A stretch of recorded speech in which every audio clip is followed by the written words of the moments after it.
Tiene la palabra el diputado Mazzotto.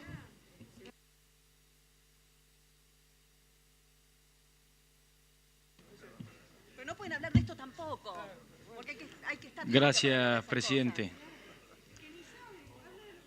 Diputado Recalde, lo invito a que renovemos su primer deseo de volver a tornar esta reunión cordial. Y voy a hacer el esfuerzo después de tantas horas de evitar juicios de valor e invitarlos a que... Sí, lo voy a evitar, estimado Clery, lo voy a evitar. Y los invito además a que intentemos hacernos cargo entre todos, como cuerpo que somos, de que este gobierno no creó esta crisis y el gobierno anterior tampoco la pudo resolver.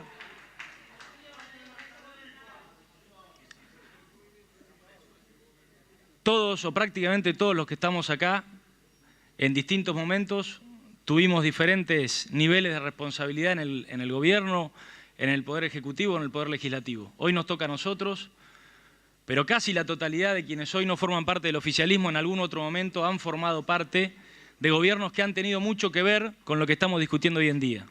Por eso vuelvo a invitarlos a la reflexión y a que hagamos el esfuerzo por hacernos cargo como cuerpo, con las distintas responsabilidades que cada uno tuvo. Porque para repetir una frase que ha sonado mucho, si la quiere decir alguien, la única verdad es la realidad. Muy bien. La única verdad es la realidad. Es importante que pensemos, y acá seguro muchos de quienes exclaman me pueden ayudar a explicarlo, cómo financiamos esto que llamamos política de Estado. Sin duda, a cualquier gobierno le encantaría tener como una política de Estado sustentable el subsidio ilimitado. Lo importante es entender que la política de Estado se hace cuando se administra bien y sin duda empezó siendo una necesidad allá por el 2003 cuando los subsidios empezaron. Empezó siendo una necesidad social y el peligro fue que posteriormente se devino en una necesidad electoral.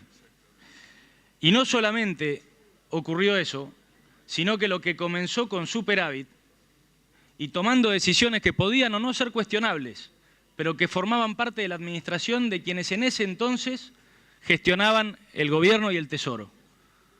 Entonces, insisto, eso podía ser criticable, pero era una decisión de quienes en ese momento tenían el voto popular.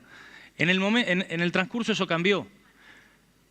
Esa desenfrenada necesidad electoral de contentar a grandes partes de la sociedad, y si vemos la inequidad geográfica con la que se distribuyeron los subsidios, entenderemos que se hizo una fuerte apuesta por la jurisdicción electoral con mayor peso, que es la provincia de Buenos Aires.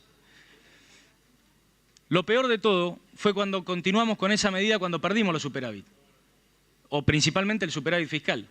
Porque entonces acá es donde empieza la verdad, y acá es donde entendemos que en realidad financiamos el gas con la factura del pan, financiamos la factura de la luz con la factura de la leche y financiamos esos subsidios y esa energía gratis escondiendo una inflación galopante que en realidad era lo que fue generado por el déficit fiscal.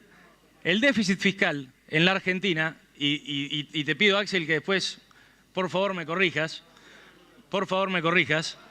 explica... El déficit fiscal es explicado en casi un 70% por las distintas aristas de la crisis energética. Por un lado, por los elevados subsidios, que, insisto, fueron una necesidad. Esto no es una invitación a la insensibilidad, lo fueron, y nosotros entonces lo apoyamos. Pero terminaron de ser una necesidad social cuando empezamos a subsidiar a quienes pagaban 30.000 pesos de despensas en Puerto Madero o en La Recoleta, y empezó a ser entonces una necesidad electoral.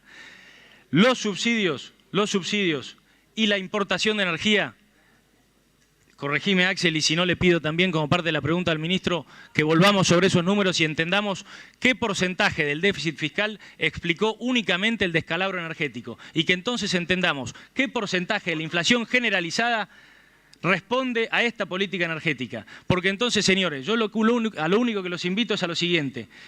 Me parece bárbaro que reflexionemos y que discutamos respecto del procedimiento, respecto de los alcances que tiene que tener esta readecuación tarifaria, respecto de la equidad que tiene que tener entre clases sociales y entre provincias. Pero por favor no discutamos si tiene o no que haber una readecuación, porque entonces lo que estaremos discutiendo es si el gas lo tenemos que pagar en la factura del gas o lo tenemos que pagar en la factura del pan. Y los argentinos, y doña Rosa, sea la mujer de quien sea, no quieren pagar más el aumento de precios generalizados. Y seguramente si les preguntamos a los argentinos y al 87% que ya pagó y al más del 60% que se manifiesta en todos los sondeos de opinión a favor de esta medida, si les preguntamos si prefieren pagar el gas y la luz lo que cuestan o pagar 30-40% de inflación permanentemente hace 12 años, obtendremos una respuesta obvia. Muchas gracias.